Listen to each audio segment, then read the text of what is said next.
Mwezi wa Ramadhani ukiwadia, mandhari ya Mombasa hubadilika. Baadhi ya maduka hufungwa mapema, ibada huimarika na masoko hujaa vyakula vya kipekee vya pwani. Kila jioni kuanzia saa 10 hadi saa 1 usiku, kila kona ya mji hugeuka kuwa soko la futari. Meza hupangwa barabarani zikijaa kaimati tamu, viazi karai vya moto, bajia, sambusa, katlesi na tende. Na kwa bei nafuu unachanganya vitafunio upendavyo. Ramadhani mwaka huu na mwaka jana iko na tofauti. Uchumi umepanda, sasa mambo ni magumu. Lakini Ramadhani si biashara tu, ni mshikamano.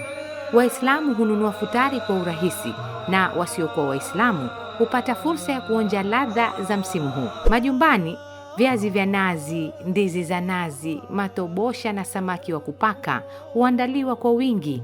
Ni wakati wa familia kukutana na kushiriki chakula pamoja mezani. Ni mwezi wa amani, mwezi wa umoja, na tunaomba amani iendelee hivyo hivyo. Katika Kenya kwa Ramadhani hakuna mahali utaenda utapata kama hapa. Ramadhani Mombasa si mwezi wa kidini pekee, ni hadithi ya kila siku inayorudiwa kwa mtindo wa pwani. Ni harufu ya chai ya karafuu, sauti za swala zikichanganyika na pilika za sokoni. Ni imani, ni umoja, ni utamaduni. Na wewe je, Ramadhani yako ikoje hapo ulipo? Tujuze kwenye comments.